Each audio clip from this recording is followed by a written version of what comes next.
एक संकल्प उत्पन्न हुआ कि सूर्य, ये चंद्र,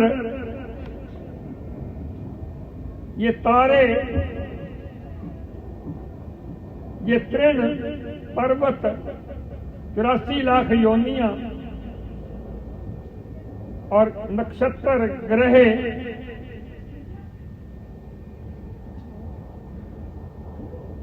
सूर्य का समय से उगना, समय से छिपना, चंद्रमा का अमावस से पूर्णिमा की ओर समय अनुसार बढ़ना और पूर्णिमा से समय अनुसार अमावस की ओर आना, समय अनुसार बसंत का आना, फूलों का आना, फल का आना और तरह तरह के रस, फलदार वृक्ष, फलदार पौधे, ये सब्जियां, इतने कितने स्वादिष्ट पदार्थ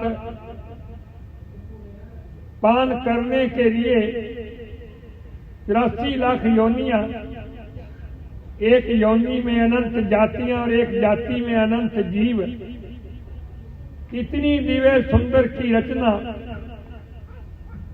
भगवान ने की है।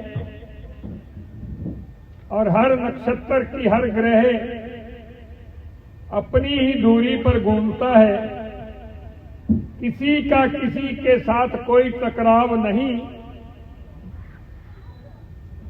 कैसा दिव्य विश्व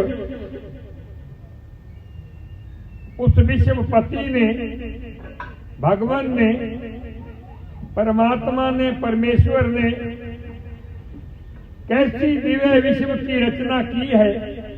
सुंदर सुंदर दृश्य, बाग बगीचे, जन जन सुंदर,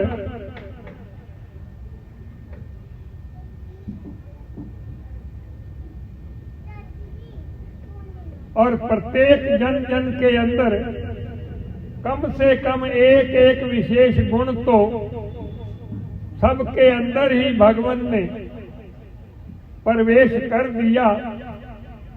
इतना सुंदर विश्व जिसने बनाया है वो भगवान कितना सुंदर होगा, कितना दिव्य होगा। मुझे उस भगवान का दर्शन अपने जीवन के अंदर कम से कम एक बार तो पा लेना चाहिए। एक बार तो मेरे जीवन के अंदर भगवान का मिलन हो जाए, ये संकल्प, इच्छा और जिज्ञासा लेकर के अपने गुरु के पास गए हैं। हे गुरुदेव, हे ऋषिवर,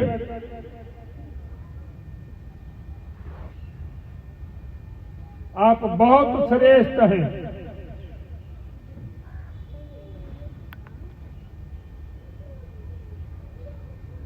कच्छप के मन में यही संकल्प पैदा हुआ। संक्षेप के अंदर, क्योंकि कहानी को लंबा करेंगे तो ये 100 दिन कहानी नहीं पूरी होगी। भगवान दर्शन की बात है, एक ही बिंदु पर सत्संग को टिकाए रखेंगे।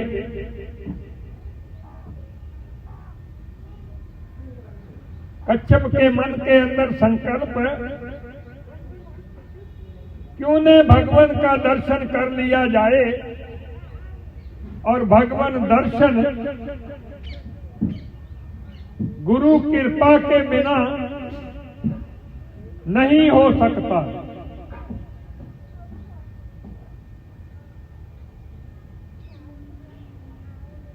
समय के अनुसार बृहस्पति जी 33 करोड़ देवी देवताओं के गुरु हैं। और कच्छप ने सोचा,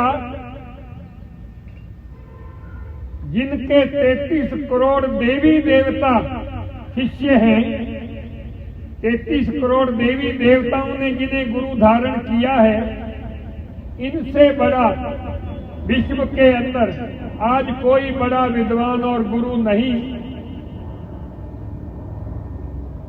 मैं भी इनको गुरु धारणा कर लूं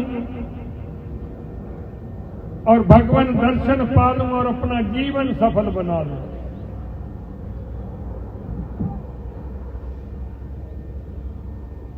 जाके बृहस्पति जी को, हे गुरुदेव आप मेरे गुरु हैं, मैं मन से मान चुका हूं, मैं आपका शिष्य, मैं भगवान दर्शन चाहता हूं।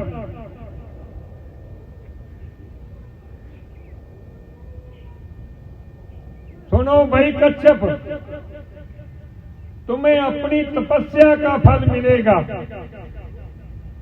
हे राम जी, 12,96,000 वर्ष हमारी भारतीय संस्कृति के अंदर पहला ग्रंथ लिखा गया, महारामायण नाम है उसका।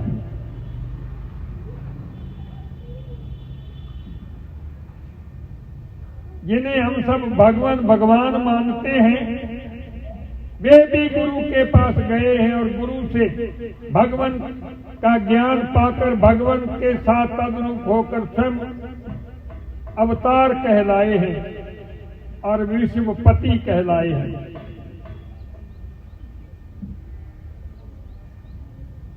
हे राम जी, तुम्हारा पुरुषार्थ ही देव है। तुम गुरु के समक्ष बैठे हो, जो ज्ञान सुन रहे हो, श्रवण कर रहे हो, इसी का ही मनन करना, इसी का ही निध्यासन करना और यही साक्षात होगा।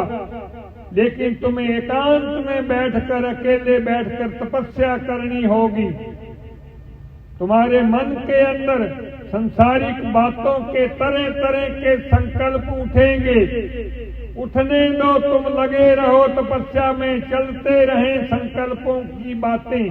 ये संकल्प नगर की बातें संकल्पों से चलती रहें। तुम तपस्या में लगे रहो, लगे रहो, लगे रहो, लगे रहो। बार बार रामचंद्र जी प्रश्न कर रहे हैं और विशिष्ट मुनि जी उत्तर दे रहे हैं। बार बार रामचंद्र जी प्रश्न कर रहे हैं और विशिष्ट मुनि जी उत्तर दे रहे हैं। बार बार प्रश्न कर रहे हैं, उत्तर दे रहे हैं। कहो राम जी, कोई प्रश्न है तुम्हारे मन के अंदर? रामचंद्र जी मौन है। कहो राम जी, तुम्हारे मन के अंदर प्रश्न है तो पूछो। तुमने इतने प्रश्न, अब पूछो, अब पूछो, अब पूछो। रामचंद्र जी मौन है। हे राम जी, हमने अनुभव कर लिया है कि तुम भगवान के साथ तद्रूप होकर भगवान स्वरूप हो गए हो। ये मौन अवस्था, आनंद की अवस्था, आनंद की अवस्था।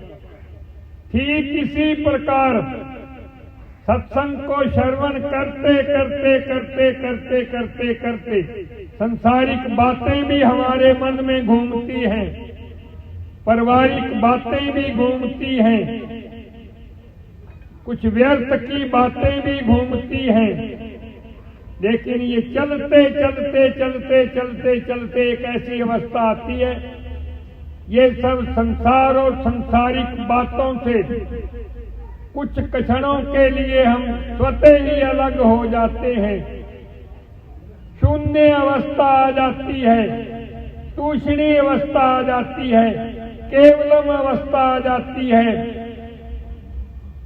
और मौन अवस्था जब धारण कर लेते हैं, उसी क्षण ही भगवान और भगत का मिलन हो जाता है, एक स्वरूप हो जाते हैं। मानव जीवन सफल हो जाता है, मात लोक पर आना सफल हो जाता, गिनतियों में आ जाता है। भृगु जी गए गुरु के समक्ष, हे ऋषिवर, विश्वपति जिसने सुंदर दिव्य सृष्टि विश्व की रचना की है, मैं उसका दर्शन चाहता हूं। भगवान मिलन चाहता हूं। जीवन के आखिरी क्षणों से पहले कम से कम एक बार भगवान से मिलना चाहता हूं।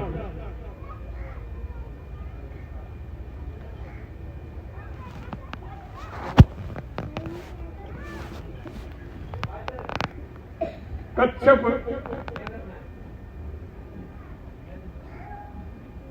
और बृहस्पति की कहानी, ये 3-4 कहानियां लगातार चलेगी।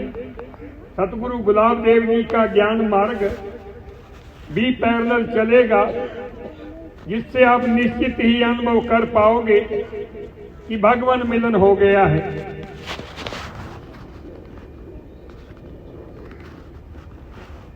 बृहस्पति ने कहा, सुनो कच्छप, तुम्हें तपस्या से सब कुछ मिलेगा जो तुमने स्वयं करनी है। केवल गुरु का शब्द और आशीर्वाद तुम्हारे साथ रहेगा। जाओ, जाकर के कंदराओं में चले जाओ, वन में चले जाओ, जाकर के तपस्या करो। 8 वर्ष तक कच्छप ने तपस्या की है। बृहस्पति जी के मन में आया, देखें तो सही मेरा शिष्य क्या कर रहा है। चल दिए जंगल की ओर। कंदरा के सामने आवाज, कच्छप। दौड़ करके कच्छप बाहर आए हैं। आकर के नमन किया, गुरुदेव हुक्म, आज्ञा। कहो कच्छप, तुमने क्या पाया है। ऋषिवर, कुछ नहीं, भगवान के बारे में मैं कुछ नहीं जान पाया। संक्षेप के अंदर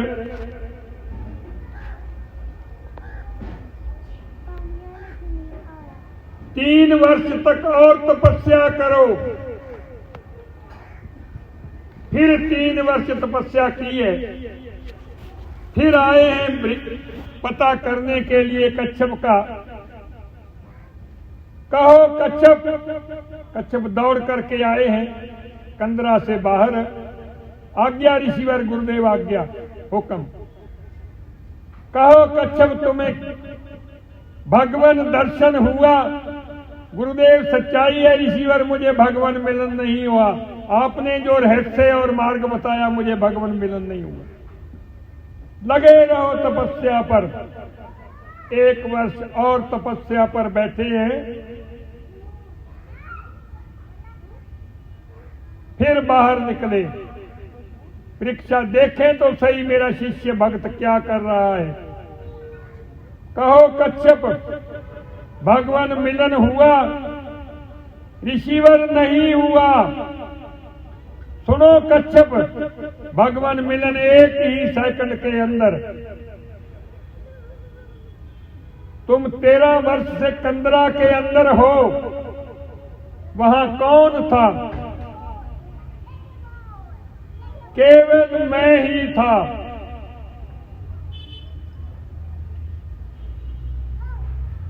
उत्तर मिल गया है तुम्हें, मार्गदर्शन मिल गया है, दिशा मिल गई है, लेकिन तुम भेद को नहीं समझ पाए हो।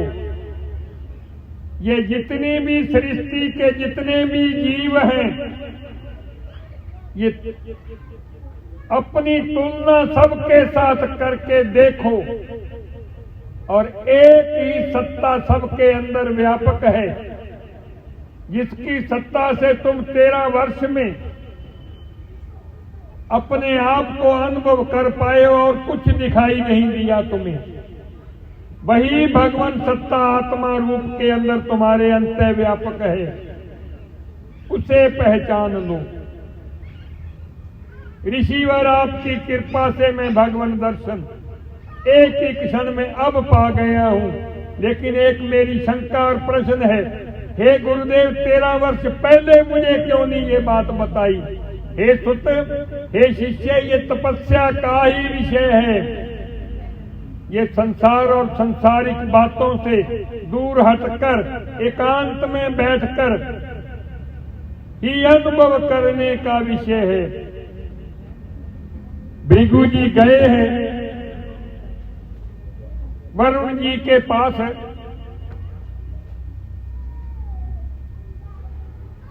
हे ऋषिवर, मैं आपका दास शिष्य